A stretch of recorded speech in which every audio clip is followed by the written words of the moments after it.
নমস্কার বন্ধুগণ, আজকে আমার নতুন রেসিপিতে তোমাদের সবাইকে স্বাগত জানাই। আজকে আমি তোমাদের সামনে শেয়ার করতে চলেছি ভীষণ একটা হেলদি ফুড। তবে তোমরা শুনলে ভীষণই অবাক হয়ে যাবে যে এটা একটা শাক রেসিপি। এই শাকটা খাওয়া কিন্তু আমাদের শরীরের পক্ষে খুবই উপকারী, আর কি করে খেলে পরে এই শাকটা আরও বেশি উপকার দেবে সেটাই আজকে তোমাদের সামনে শেয়ার করছি। তো এখানে দেখতে পাচ্ছ, অনেকেই হয়তো চেনো, এটাকে বলা হয় সজনের শাক। এই সজনে গাছের অনেকগুলো অংশই কিন্তু আমাদের খাওয়ার জন্য খুবই উপকারী। যেমন সজনে গাছে যে ডাঁটা ধরে, সেই ডাঁটা আমাদের শরীরের পক্ষে খুবই উপকারী। আবার সজনের যে ফুলটা ফোটে, সেই ফুলটা কিন্তু বসন্তের প্রতিষেধক হিসাবে খাওয়া খুবই উপকারী।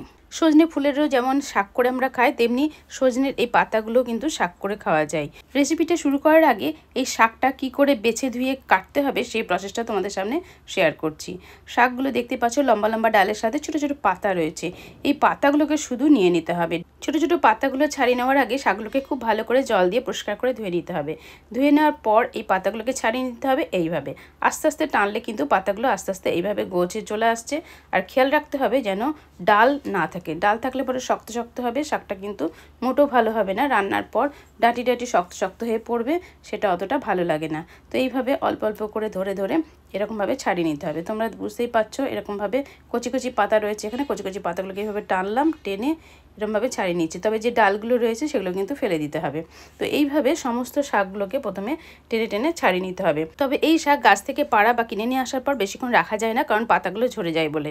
সেই জন্য এই শাকটাকে ফেলে না রেখে খুব তাড়াতাড়ি ধুয়ে ভালো করে বেছে নিতে হয়। বাছার পর দেখো ছোট ছোট শাকগুলোকে আমি কিন্তু আরও মিহি মিহি করে কুচিয়ে নিচ্ছি।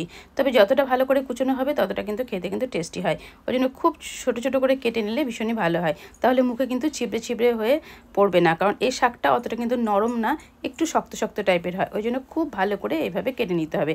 আজকে আমি তোমাদের সামনে শেয়ার করতে চলেছি এই শাক কীরকমভাবে রান্না করলে আমাদের শরীরের জন্য খুবই উপকারী। তো দেখো, আমি এখানে সর্ষের তেল 1 চামচ পরিমাণে দিয়ে দিয়েছি, আর তাতে দিয়ে দিলাম 5 ফোড়ন। 5 ফোড়নটা আমাদের শরীরের জন্য খুবই উপকারী। মানে 5 ফোড়ন আর কাঁচা লঙ্কা দিয়েছি। কাঁচা লঙ্কার 5 ফোড়নটা একটু হালকা করে ভেজে নিচ্ছি। বেশ সুন্দর গন্ধ বেরিয়ে গেছে। এখন আমি কুচিয়ে রাখা শাকগুলোকে এর ভেতরে দিয়ে দিচ্ছি।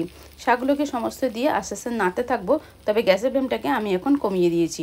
এই সজনের শাকটা আমার ভীষণই ফেভারিট শাক, তো আমি ভীষণই ভালোবাসি। তবে মা যে প্রসেসে শাকটা রান্না করে সেটাও আমার খুব ভালো লাগে। আজকে ছাতু সংক্রান্তির দিনে মাদের অনেক রকম আইটেম বানাতে হয়, সেই দিনকেরই এই ভিডিওটা তোমাদের সামনে শেয়ার করছি। তবে সেই দিন যেসব রান্না করা হয় তাতে কিন্তু হলুদ দেওয়া যায় না, তো আজকে এই শাকেতে হলুদ দেওয়া যাবে না। তো বাকি যেগুলো দেওয়া যাবে সেগুলো সবই দিয়ে দিচ্ছি। তবে এখানে দিয়ে দিলাম স্বাদ মতো নুন। অবশ্যই শাকে নুনটা দেওয়ার সময়তে একটু খেয়াল রাখবে, নুনটা যাতে বেশি না হয়ে যায়। আর দিয়ে দেওয়া হচ্ছে অল্প একটু চিনি। চিনি আর নুনটাকে দেওয়ার পর খুব ভালো করে নেড়ে দিতে হবে। চিনি অবশ্যই দিতে হবে, নাহলে কিন্তু এই শাকের টেস্টটা কিন্তু খুলবে না। তো এখন আমি খুব ভালো করে নেড়ে দিচ্ছি। নেড়ে দেওয়ার পর আমি এর ভেতরে 1/2 কাপ পরিমাণে জল দিয়ে দেবো। তবে শাকটাকে সেদ্ধ করতে হবে, বেশিক্ষণ সময়ও লাগবে না, তবে অন্য শাকের থেকে একটু বেশি টাইম লাগবে। এখানে 1/2 কাপ পরিমাণে জল দিয়ে দিলাম। এবারে খুব ভালো করে নেড়ে চেড়ে কিছুক্ষণের জন্য ঢাকা দিয়ে রেখে দেবো। মিনিট 2-এর মতন আমি ঢাকা দিয়ে রেখে দিচ্ছি। শাকের টেস্টটাকে আরও বাড়িয়ে তোলার জন্য ছোলার ডাল 1/2 কাপ পরিমাণে ভিজিয়ে রাখা হয়েছিল, এবং সেই ডালটাকে ভিজিয়ে রাখার পর ধুয়ে ফেলে একটু তেলেতে ফ্রাই করে নেওয়া হয়েছে। সেই ডালটা এখন শাকের মধ্যে দিয়ে দেওয়া হলো। তারপর এবার ভালো করে নেড়ে চেড়ে আবারও মিনিট 10 মতন ঢেকে দিতে হবে। ডালটাও সেদ্ধ হয়ে যাবে আর শাকগুলোও সেদ্ধ হয়ে যাবে। তবে এই ডাল দিয়ে এই শাকটা খেতে কিন্তু দারুণ মজা লাগে। 10-15 মিনিটের মতন ঢাকা দিয়ে রেখেছিলাম। সেই সময়ের মধ্যে শাকগুলো সেদ্ধ হয়ে গেছে, ডালগুলোও সেদ্ধ হয়ে গেছে।